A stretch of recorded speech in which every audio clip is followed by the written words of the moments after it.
നമസ്കാരം പ്രിയമുള്ളവരെ. ദേശീയ രാഷ്ട്രീയത്തിൽ ബി.ജെ.പി. പയറ്റുന്ന കുതന്ത്ര രാഷ്ട്രീയത്തിന് അതേ നാണയത്തിൽ മറുപടി കൊടുക്കുവാൻ കഴിയുന്ന ഒരേ ഒരാളെ ഇന്ത്യൻ രാഷ്ട്രീയത്തിലും അല്ലെങ്കിൽ കോൺഗ്രസ് രാഷ്ട്രീയത്തിലും ഇന്നുള്ളൂ. അത് ഒരു സംശയവുമില്ല, കർണാടക മുഖ്യമന്ത്രി ടി.കെ. ശിവകുമാറാണ് എന്ന കാര്യത്തിൽ.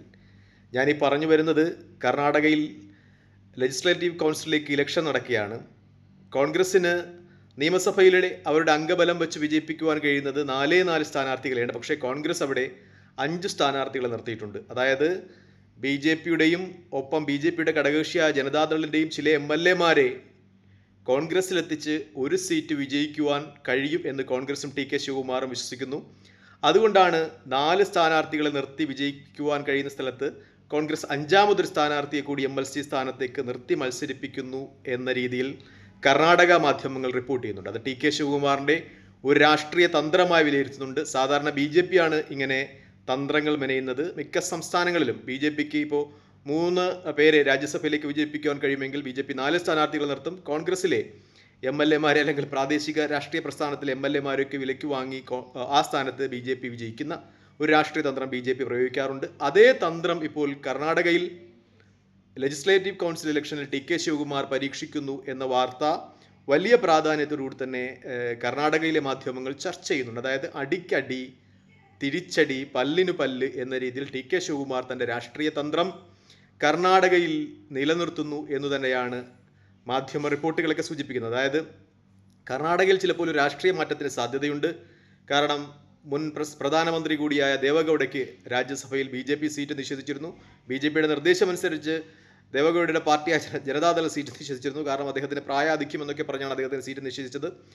അതിന് അദ്ദേഹത്തോടൊപ്പമുള്ള ചില ജനതാദൾ എം.എൽ.എമാർക്ക് വിയോജിപ്പുണ്ട്. തങ്ങളുടെ പരമോന്നതനായ നേതാവിന് സീറ്റ് നിഷേധിച്ചതിൽ അവർ ഒരുപക്ഷെ കോൺഗ്രസിനോടൊപ്പം ചേർന്ന് വോട്ടിട്ടാൽ അവിടെ കോൺഗ്രസ്സിന് ഈ 5 സ്ഥാനാർത്ഥികളെയും വിജയിപ്പിക്കുവാൻ കഴിയും എന്ന ഒരു രാഷ്ട്രീയ നിഗമനം വരുന്നുണ്ട്.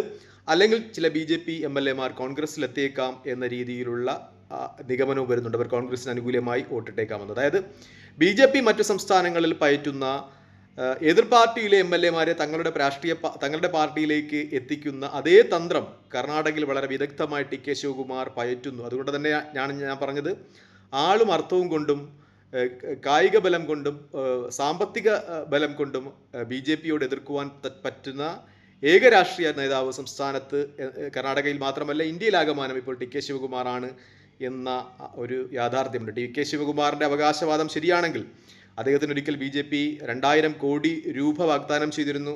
അപ്പോൾ അദ്ദേഹം പറഞ്ഞത്, ബി.ജെ.പിയിൽ ചേരുന്നതിന് വേണ്ടിയാണ് 2000 കോടി വാഗ്ദാനം ചെയ്ത് അദ്ദേഹം പറഞ്ഞത്, കാലിലെ ഒരു രോമം പറിച്ചു തരാം, അല്ലെങ്കിൽ കാലിട്ടിക്കുന്ന ചെരുപ്പ് തരാം ബി.ജെ.പിക്കാർക്ക് ഈ 2000 കോടിക്ക് പകരമെന്നാണ്. അത് അദ്ദേഹത്തിൻ്റെ വാദം ശരിയാണെങ്കിൽ അത് അദ്ദേഹത്തിൻ്റെ കോൺഗ്രസിനോടുള്ള ഒരു വിധേയത്വം അല്ലെങ്കിൽ കോൺഗ്രസിനോടുള്ള അദ്ദേഹത്തിൻ്റെ ആത്മാർത്ഥത സൂചിപ്പിക്കുന്നതാണ്. മറ്റ് സംസ്ഥാനങ്ങളിലെ രാഷ്ട്രീയ നേതാക്കന്മാരെ പോലെ അല്ലായിരുന്നു ടി.കെ. ശിവകുമാർ. കാരണം അദ്ദേഹത്തിന് അർഹതപ്പെട്ട മുഖ്യമന്ത്രി പദം കർണാടകയിൽ ഇലക്ഷൻ നടന്ന് കോൺഗ്രസ് അധികാരത്തിലെത്തുമ്പോൾ അദ്ദേഹം മുഖ്യമന്ത്രിയാകുമെന്നാണ് രാജ്യത്താകമാനമുള്ള കോൺഗ്രസിന് ഇഷ്ടപ്പെടുന്ന ആളുകൾ വിചാരിച്ചത്. പക്ഷേ സിദ്ധാരാമയ്ക്കായിരുന്നു അവിടെ ഞെറുക്ക് വീണത്.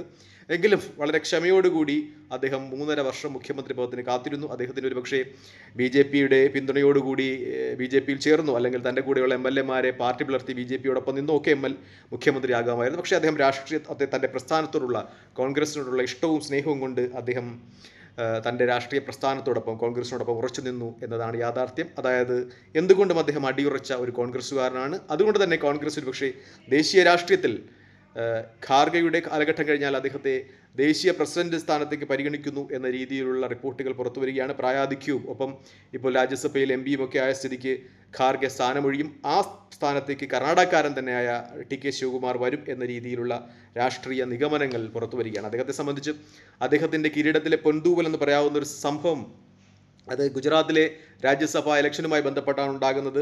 അഹമ്മദ് പട്ടേൽ, കോൺഗ്രസിൻ്റെ എക്കാലത്തെയും നെഹ്റു കുടുംബത്തിൻ്റെ എക്കാലത്തെയും വിശ്വസ്തനായ അഹമ്മദ് പട്ടേലിനെ രാജ്യസഭയിൽ നിന്ന് വിജയിപ്പിക്കില്ല എന്ന് അന്ന് അമിത്ഷാ പ്രതിജ്ഞ എടുത്തിരുന്നു, ബി.ജെ.പിയുടെ ചാണക്യൻ. പക്ഷേ അമിത്ഷായുടെ ചാണക്യതന്ത്രങ്ങളെ പരാജയപ്പെടുത്തി അഹമ്മദ് പട്ടേലിനെ രാജ്യസഭയിൽ എത്തിച്ചത് ടി.കെ. ശിവകുമാറിൻ്റെ രാഷ്ട്രീയ തന്ത്രങ്ങളാണ്. കാരണം കോൺഗ്രസിൻ്റെ എം.എൽ.എമാരെയൊക്കെ വിലക്കെടുത്ത് അഹമ്മദ് പട്ടേലിനെ പരാജയപ്പെടുത്തുവാനുള്ള തന്ത്രങ്ങൾ അമിത്ഷാ മെനഞ്ഞിരുന്നു. അതിൽ തന്നെ ചില കോൺഗ്രസ് എം.എൽ.എമാർ ബി.ജെ.പി. സ്ഥാനാർത്ഥിക്ക് അനുകൂലമായി വോട്ടിട്ടതിന് ശേഷം തങ്ങളുടെ ബാലറ്റ് ഉയർത്തി കാണിച്ചു. അതാണ് ബി.ജെ.പിയുടെ തെരഞ്ഞെടുപ്പ് വിജയം സുപ്രീം കോടതി അവിടെ റദ്ദാക്കുവാനും കോൺഗ്രസ് വിജയിയായി പ്രഖ്യാപിക്കാനും കാരണം അങ്ങനെ ഉയർത്തിക്കാണിച്ച MLA മാരെ അവരുടെ വോട്ട് അസാധുവാക്കുന്നതിന് വേണ്ടി പാതിരാത്രിക്ക് തന്നെ ടി.കെ. ശിവകുമാറിന് സുപ്രീം കോടതിയെ സമീപിക്കുവാൻ കഴിഞ്ഞിരുന്നു. കാരണം ഗുജറാത്തിൽ അന്ന് ഈ രാജ്യസഭാ ഇലക്ഷൻ്റെ ചുമതലയുണ്ടായിരുന്നതിൽ ഒരാൾ ടി.കെ. ശിവകുമാർ കൂടിയായിരുന്നു. അതായത് വളരെ കണ്ണിങ് ആയിട്ട് കാര്യങ്ങളിൽ ഇടപെടുവാൻ ടി.കെ. ശിവകുമാറിന് കഴിയുന്നുണ്ട് എന്നതാണ് യാഥാർത്ഥ്യം. നേരത്തെ മഹാരാഷ്ട്രയിൽ UPA ഭരണത്തെ മുഖ്യമന്ത്രിയെ അട്ടിമറിക്കുവാൻ ശ്രമിച്ചപ്പോഴും ഗോവയിൽ അട്ടിമറിക്കുവാൻ ശ്രമിച്ചപ്പോഴുമൊക്കെ അവിടെയുള്ള കോൺഗ്രസ് MLA മാരെ കർണാടകയിൽ ബാംഗ്ലൂർ എത്തിച്ച് വളരെ സുരക്ഷിതമായി സംരക്ഷിച്ച് പോകുന്ന ആൾ കൂടിയാണ് ടി.കെ. ശിവകുമാർ. അതായത് എവിടെയൊക്കെ കോൺഗ്രസ്സിന് പ്രശ്നങ്ങളുണ്ടാകുന്നു അവിടെയൊക്കെ ഓടിയെത്തുന്ന ഒരു രക്ഷകൻ കൂടിയായ ടി.കെ. ശിവകുമാർ ഒരുപക്ഷെ കോൺഗ്രസിൻ്റെ ദേശീയ അധ്യക്ഷ സ്ഥാനത്തേക്ക് എത്തും എന്ന രീതിയിലുള്ള ചർച്ചകൾ വരുന്നുണ്ട് എന്നതാണ് ഏറ്റവും പ്രധാനമായ യാഥാർത്ഥ്യം. പ്രത്യേകിച്ച് BJP സംബന്ധിച്ച് അവർ തെക്കേ ഇന്ത്യൻ സംസ്ഥാനങ്ങളിൽ വേരോട്ടത്തിൽ ശ്രമിക്കുന്നുണ്ട്. തെക്കേ ഇന്ത്യയിലെ ഒരു ചിത്രം എടുത്തു നോക്കിയാൽ അവിടെ BJP ചിത്രത്തിലേ ഇല്ല എന്ന് വ്യക്തമാണ്. കേരളം, കർണാടക, തെലങ്കാന ഈ സംസ്ഥാനങ്ങൾ ഭരിക്കുന്നത് 3 സംസ്ഥാനങ്ങൾ ഭരിക്കുന്നത് കോൺഗ്രസ് ആണ്. ആകെ ഇന്ത്യയിൽ 4 സംസ്ഥാനങ്ങളാണ് കോൺഗ്രസിന് ഭരണമുള്ളത്. ഹിമാചൽ ഒഴിച്ച് ബാക്കി 3 സംസ്ഥാനങ്ങളും തെക്കൻ ഇന്ത്യൻ സംസ്ഥാനങ്ങളാണ്. തമിഴ്നാട്ടിൽ നോക്കിയാൽ അവിടെയും BJP വിരുദ്ധ മുന്നണിയാണ്, TVK-യാണ് ഭരിക്കുന്നത്. പോണ്ടിച്ചേരിയിൽ അവിടെ ഓൾ ഇന്ത്യ NRI കോൺഗ്രസ് ആണ് ഭരിക്കുന്നത്. BJP അവിടെ ആ പാർട്ടിയുടെ ചെറിയ ഒരു ഘടകകക്ഷിയാണ്. ആന്ധ്രാപ്രദേശിലെടുക്കുകയാണെങ്കിൽ അവിടെ വെറും 10 സീറ്റിൽ മാത്രമാണ് BJP-യെ അവിടുത്തെ ഭരിക്കുന്ന കക്ഷിയുടെ ഘടകകക്ഷിയായി മത്സരിക്കുവാൻ അനുവദിച്ചിട്ടുള്ളത്. അതിൽ 8 സീറ്റ് മാത്രമാണ് ആന്ധ്രാപ്രദേശിൽ വിജയിച്ചിട്ടുള്ളത്. അതായത് തെക്കൻ ഇന്ത്യൻ സംസ്ഥാനങ്ങളുടെ ഒരു രാഷ്ട്രീയ ചിത്രം എടുക്കുകയാണെങ്കിൽ സ്വല്പമെങ്കിലും BJP-ക്ക് ശക്തമുള്ളത് കർണാടകയിൽ മാത്രമാണ് അവർ നേരത്തെ ഭരിച്ചിട്ടുള്ളത്. ഇനി ഭരിക്കുവാൻ സാധ്യതയുള്ളൂ. ആന്ധ്രാപ്രദേശിലേക്ക് 10 സീറ്റിൽ മാത്രമാണ് ഇപ്രാവശ്യം മത്സരിക്കുവാൻ അവരെ അനുവദിച്ചിട്ടുള്ളത്, അവരുടെ ഘടകകക്ഷി അനുവദിച്ചിട്ടുള്ളത്. അതായത് തെലുങ്കുദേശം പാർട്ടിയാണ് ആന്ധ്രാപ്രദേശ് ഭരിക്കുന്നത്. അവർ 10 സീറ്റ് മാത്രമാണ് കൊടുത്തിട്ടുള്ളത്. 8 സീറ്റിൽ മാത്രമാണ് അവിടെ വിജയിക്കുവാൻ കഴിഞ്ഞിട്ടുള്ളത്. അതായത് തെക്കൻ ഇന്ത്യയിൽ വരികയാണെങ്കിൽ BJP-ക്ക് വലിയ രാഷ്ട്രീയ നേട്ടമൊന്നും ഉണ്ടായിട്ടില്ല. പക്ഷേ അമിത്ഷാ അവിടെ വളരെ കണ്ണിങ് ആയിട്ട് കരുക്കൾ നീക്കുന്നുണ്ട്. തെക്കൻ ഇന്ത്യൻ സംസ്ഥാനങ്ങളിൽ BJP-യെ അധികാരത്തിൽ കൊണ്ടുവരുന്നതിന് വേണ്ടി, അതിനെ പ്രതിരോധിക്കുന്നതിന് വേണ്ടി ഇപ്പോൾ ടി.കെ. ശിവകുമാറിനെ രംഗത്തിറക്കുവാനുള്ള തന്ത്രങ്ങളുമായി കോൺഗ്രസ് മുന്നോട്ട് പോകുന്നു എന്നുള്ള ചില വാർത്തകൾ മാധ്യമങ്ങൾ റിപ്പോർട്ട് ചെയ്യുന്നുണ്ട്. തമിഴ്നാടും ഒപ്പം കർണാടകയും കേരളവുമൊക്കെ BJP വിരുദ്ധമായി നിൽക്കുന്നു എന്ന ഒരു യാഥാർത്ഥ്യം ഉൾക്കൊണ്ട് തന്നെ BJP അവിടെ വളരുവാൻ ശ്രമിക്കുന്നു. അതിനെ പ്രതിരോധിക്കാൻ വേണ്ടി ടി.കെ. ശിവകുമാറിനെ കോൺഗ്രസ് രംഗത്തിറക്കുന്നു എന്ന ഒരു വാർത്തയും കർണാടക കേന്ദ്രമായിട്ടുള്ള മാധ്യമങ്ങൾ റിപ്പോർട്ട് ചെയ്യുന്നുണ്ട്. ഒരുപക്ഷെ വളരെ പെട്ടെന്ന് തന്നെ കോൺഗ്രസിൻ്റെ ദേശീയ അധ്യക്ഷ പദവിയിലേക്ക് ടി.കെ. ശിവകുമാർ എത്തും എന്ന രീതിയിലുള്ള രാഷ്ട്രീയ നിഗമനങ്ങൾ തന്നെയാണ് നടത്തപ്പെടുന്നത് എന്ന ഒരു യാഥാർത്ഥ്യമുണ്ട്.